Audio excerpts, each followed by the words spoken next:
I never wanted to be the poster child for women in finance. But when Dennis Blackwell, the star quant at Meridian Capital, cornered me in the trading floor kitchen and loudly declared I'd never understand his algorithms because women's brains aren't wired for quantitative analysis, something inside me snapped. It wasn't just his words. It was the knowing chuckles from my colleagues, the averted gazes, the sudden fascination with coffee mugs and smartphones. In that moment, I became invisible and hypervisible simultaneously, a paradox familiar to any woman who's worked on Wall Street. "Tell you what, Morgan," he smirked, voice pitched to Carrie across the kitchen. "Beat my algorithm's performance over the next quarter, and I'll personally give you $10 million from my bonus." More laughter. "Hell, I'll even let you manage my personal portfolio." I should have walked away. Instead, I heard myself say, "Make it 20 million, and you've got a deal."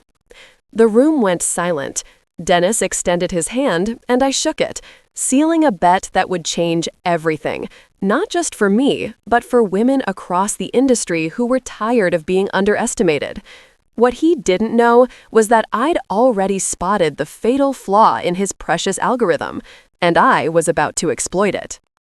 I grew up in Pittsburgh, where my father worked as a steelworker and my mother taught high school mathematics.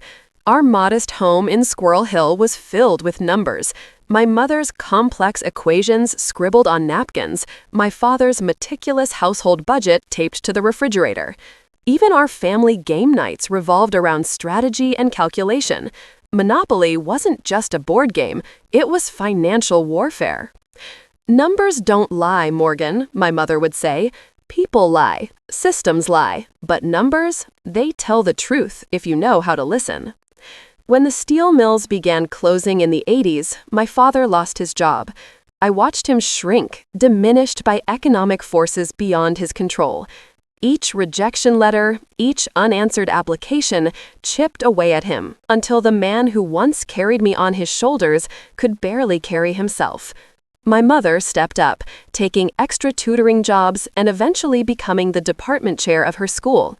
She supported our family financially, but the shift in dynamics created a wound in my father that never fully healed. He started drinking, his pride corroded like the abandoned machinery at the mill. I was 16 when he burst into my high school's mathematics competition, drunk and disheveled. I was at the blackboard, solving a complex probability equation, when his voice boomed across the auditorium. "That's my girl, smartest kid in Pittsburgh, gets it from her old man." The room fell silent.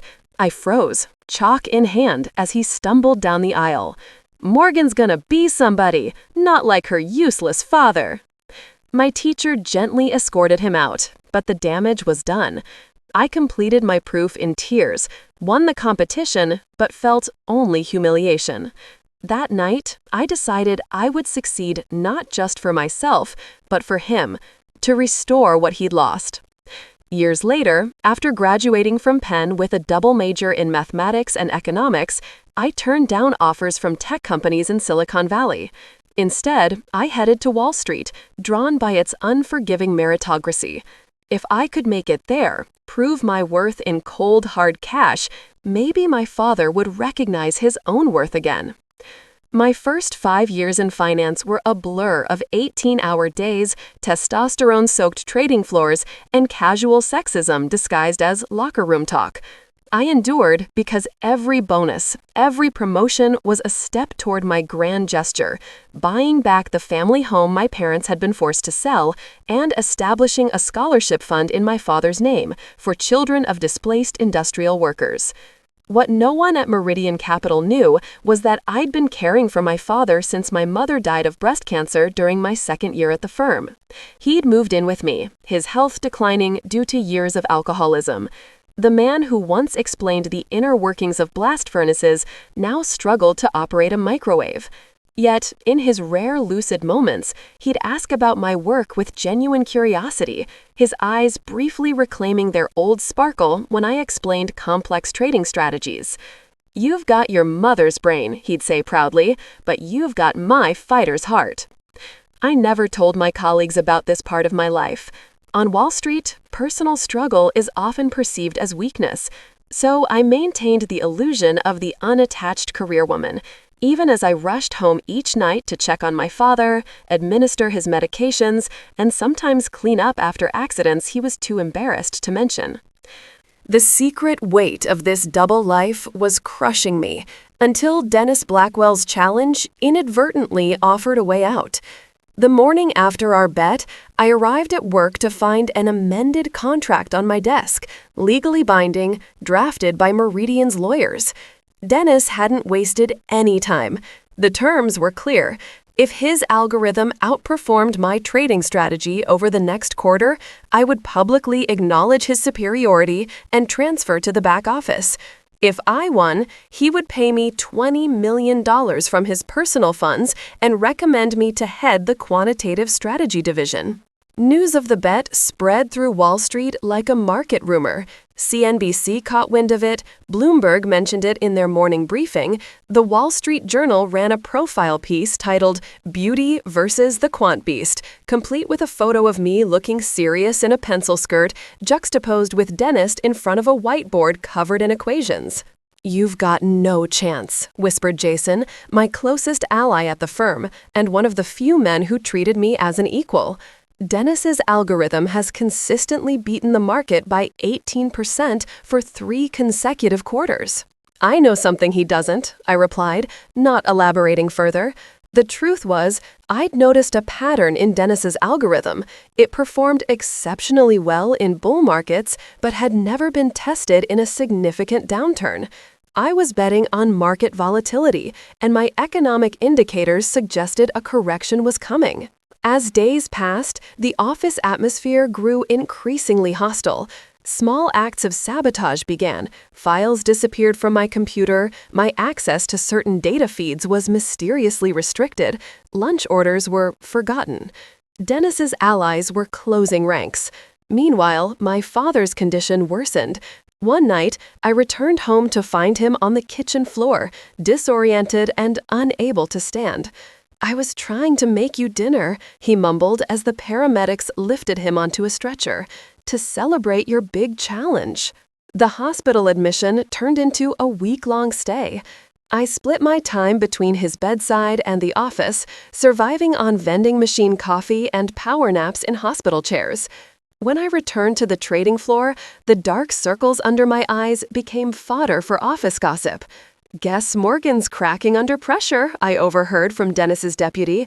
"Women just don't have the stamina for high-stakes trading." Halfway through the quarter, the first signs of market instability appeared, exactly as I'd predicted. Dennis's algorithm began showing hairline fractures, small inconsistencies that most traders would miss. I adjusted my positions accordingly, quietly building a strategy that would capitalize on the coming volatility. Then came the day of Meridian's annual charity gala, a lavish affair at the Plaza Hotel where Wall Street's elite gathered to assuage their consciences with tax-deductible donations. Attendance was mandatory for senior staff. I'd arranged for a private nurse to stay with my father, but as I was getting dressed, my phone rang. "Miss Reynolds, your father's had another fall. He's asking for you." I arrived at the gala 2 hours late, hair hastily pinned up, wearing a dress I'd bought years ago for another event. The ballroom fell quiet as I entered, conversations pausing just enough for me to know I was the topic. Dennis stood at the center of a circle of admirers, champagne in hand. "Ah, Morgan, we were just discussing our little wager," he called out, voice amplified by alcohol and arrogance. "I was explaining to our CEO how my algorithm adjusts for market sentiment in ways your strategy simply can't comprehend." "Is that so?" I replied, accepting a glass of champagne from a passing waiter. "Indeed. In fact, I've already planned how to announce your defeat. I'm thinking a company-wide email might be too cruel. Perhaps just a small gathering." The circle laughed. I smiled tightly, years of practice keeping my expression neutral even as rage boiled beneath. 3 weeks left in our quarter, Dennis. A lot can happen in 3 weeks. Not enough to save you. He stepped closer, lowering his voice. "You know, when you lose, you could always find another career path. I hear pharmaceutical companies need attractive sales representatives. Something in me snapped. Maybe it was the exhaustion, maybe it was worry about my father, or maybe it was simply that I'd reached my limit. Tell me, Dennis, I said, loud enough for those nearby to hear, does your algorithm account for the correlation between corporate debt levels and market volatility during periods of monetary tightening? His smile faltered. Of course it does. All debt? Including privately held corporate bonds that don't appear on standard balance sheets? A flicker of uncertainty crossed his face. Because, I continued, I've been reviewing the data, and it seems your model might be missing a critical variable. The room had grown quieter, more attentive. Even our CEO had drifted closer. You're bluffing, Dennis hissed. You don't have access to my full model. I don't need access. The results speak for themselves, and they're telling me something's wrong. Before he could respond, my phone vibrated. The hospital. I excused myself and hurried to the lobby. Miss Reynolds, your father is asking for you. He's become agitated and we've had to restrain him. I left the gala immediately, aware of the whispers that would follow. But as my taxi sped toward the hospital, I realized I'd just publicly identified the flaw in Dennis's algorithm, and he knew it. The game had changed. The final week of our quarter-long challenge arrived with a market tremor that quickly escalated into a full-blown earthquake. The Fed unexpectedly raised interest rates, and the overextended corporate debt market, precisely the weakness in Dennis's algorithm I'd identified, began to crumble. My father had been discharged from the hospital, but required round-the-clock care. I'd hired a team of nurses, draining my savings, knowing I couldn't afford to lose focus now. Each morning, I kissed his forehead before dawn and whispered, "Today's the day, Dad. Today we win." Dennis grew increasingly erratic as his algorithm faltered. He spent nights at the office, manually adjusting parameters, violating the terms of our agreement, which specified no human intervention. I documented every change, every desperate attempt to salvage his failing strategy. The day before our final reckoning, Dennis cornered me in the elevator. "Name your price," he muttered, his formerly immaculate appearance now disheveled. "To walk away, to forget this bet." "We had a deal, Dennis. 25 million, 30, whatever you want." I looked at him, really looked, and saw not the arrogant quant who'd humiliated me, but a terrified man watching his reputation disintegrate. "It was never about the money," I said quietly, as the elevator doors opened. "It was about being seen." The next morning, our CEO called an emergency meeting of the executive committee. Our quarterly results were due to be announced, including the outcome of what had become known throughout Wall Street as the algorithm challenge. The firm's reputation was now entangled with our personal wager. The boardroom was packed beyond capacity. Analysts from every department crowded against the walls. Dennis sat at the table, ashen-faced but composed. I took my seat opposite him, acutely aware of being the only woman in the room. Our CEO stood. "Before we begin, I want to acknowledge the unprecedented nature of this situation. What started as a disagreement between colleagues has evolved into something with significant implications for Meridian Capital." He gestured to our chief risk officer, who displayed a series of graphs on the wall screen. "As you can see, over the past quarter, we've experienced extreme market volatility. Traditional models have struggled to adapt." He paused. "However, one trading strategy has not only weathered the storm, but thrived." The room collectively held its breath. Morgan Reynolds's approach has outperformed Dennis Blackwell's algorithm by 31% over the quarter. This represents the largest performance gap in the firm's history. Murmurs rippled through the room. Dennis stared at the table, knuckles white. The CEO continued.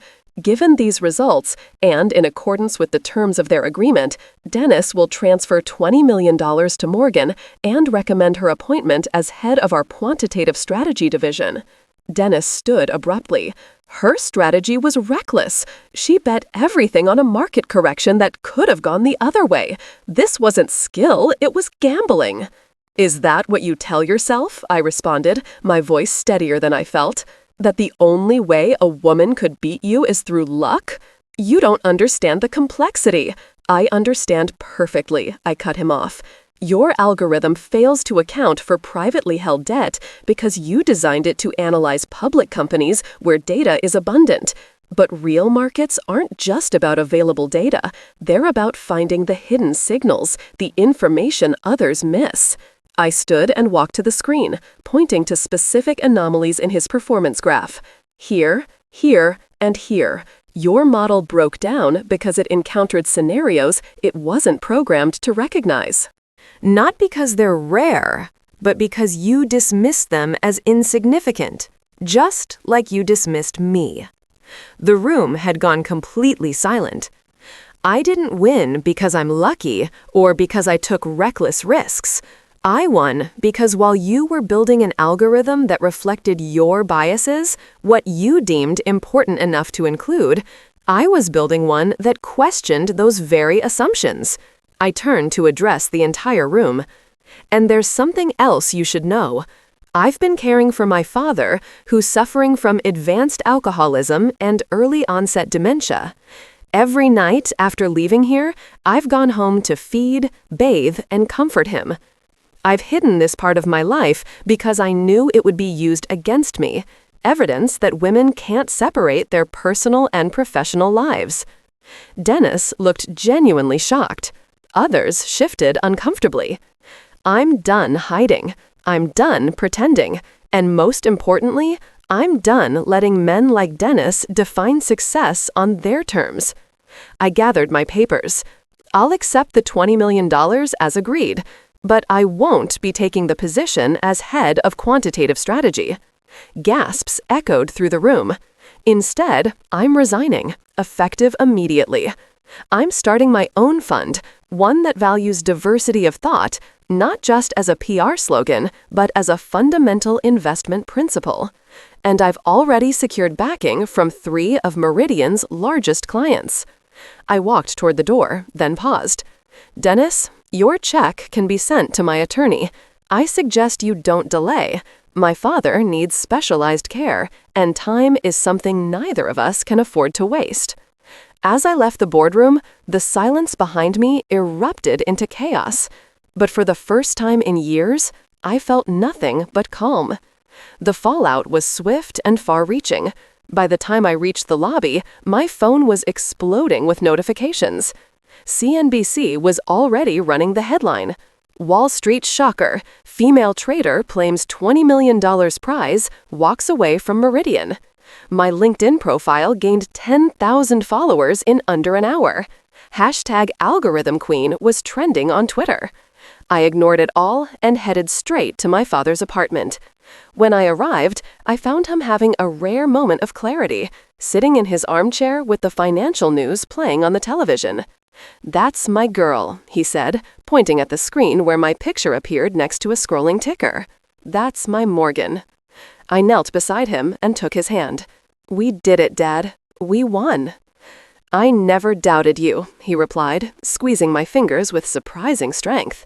"Your mother would be so proud." That night, as he slept peacefully for the first time in weeks, I began drafting the business plan for Reynolds Quantitative, my new fund. My vision was clear, an investment firm that leveraged diverse perspectives to identify market opportunities others missed. I would hire talented analysts who had been overlooked by traditional firms, women, minorities, neurodivergent individuals, people from non-traditional backgrounds. 3 days later, Dennis's attorney delivered a cashier's check for $20 million, along with a terse note. "Congratulations, you've earned this. DB." No apology, but the acknowledgement was enough. The money allowed me to secure the best care facility for my father, one specializing in patients with his condition. It also provided the seed capital for my grand gesture. I repurchased my parents' old house in Pittsburgh and established the James Reynolds Scholarship Fund for children of displaced industrial workers pursuing careers in technology and finance. Within a month, I'd leased office space in a renovated factory building in Brooklyn, deliberately away from Wall Street's glass towers.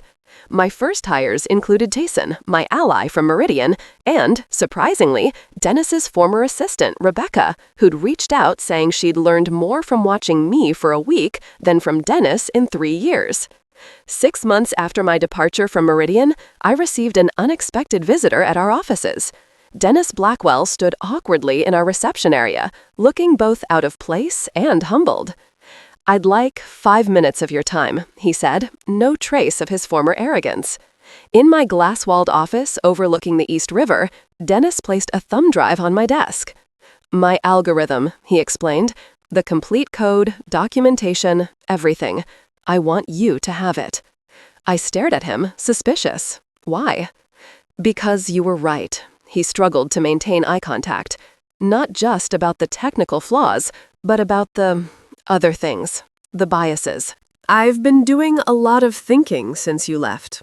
And I've realized I don't want to be remembered as the guy who lost $20 million because he couldn't see past his own prejudices." He gestured to the thumb drive. "This isn't charity. It's an investment. I want to be your first outside investor." I leaned back in my chair. "You want to invest in a fund run by someone whose brain you claimed wasn't wired for quantitative analysis?" He winced. "I deserve that. But yes, I do, because you proved me wrong in the most spectacular way possible." After he left, I examined the code. Dennis hadn't lied. It was brilliant work, despite its flaws. With modifications to address the blind spots I'd identified, it could be powerful. I decided to accept his investment, but on my terms, as a silent partner with no control over operations. The unexpected twist came 3 months later when my father, during a visit to our offices, struck up a conversation with Rebecca. Despite his condition, he was having a good day, and she was patient, listening to his rambling stories about the steel mill.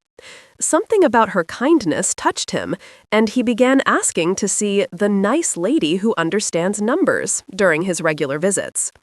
Their unlikely friendship blossomed, giving my father purpose in his remaining time. Rebecca would bring him complex problems to solve, and on his lucid days, he would offer surprisingly insightful solutions, drawing on his practical experience from decades in manufacturing. 1 year after founding Reynolds Quantitative, we celebrated our first anniversary with assets under management exceeding $1 billion. Our returns had outperformed every major hedge fund, including Meridian Capital. The Wall Street Journal ran a feature titled "The Algorithm Queen's Revolution," highlighting our diverse team and unconventional approach. My father attended the celebration in a wheelchair, Rebecca by his side. Though he drifted in and out of awareness, when it came time for my speech, he focused completely. "Many of you know that I started this firm after winning a bet," I began. "What you may not know is why I made that bet in the first place." I looked directly at my father. "I did it because someone taught me that numbers don't lie, but the systems we build around them often do." That lesson didn't come from business school or Wall Street trading floors. It came from watching my father lose everything when the system decided his skills, his knowledge, his worth could be discarded.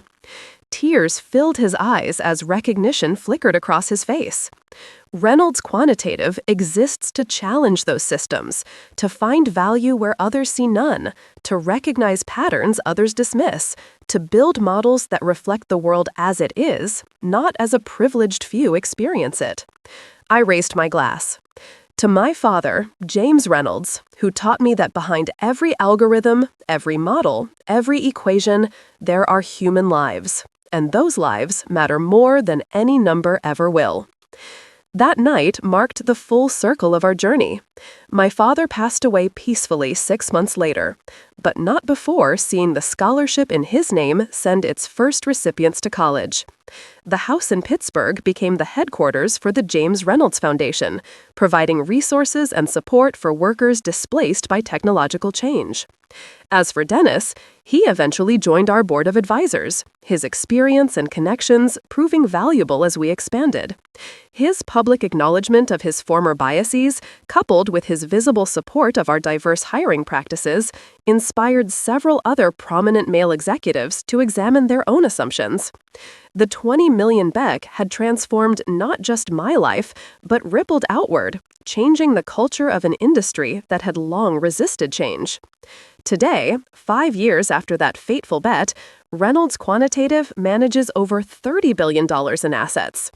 Our headquarters now spans 3 floors of that same Brooklyn building, and we've opened offices in London, Singapore, and yes, Pittsburgh.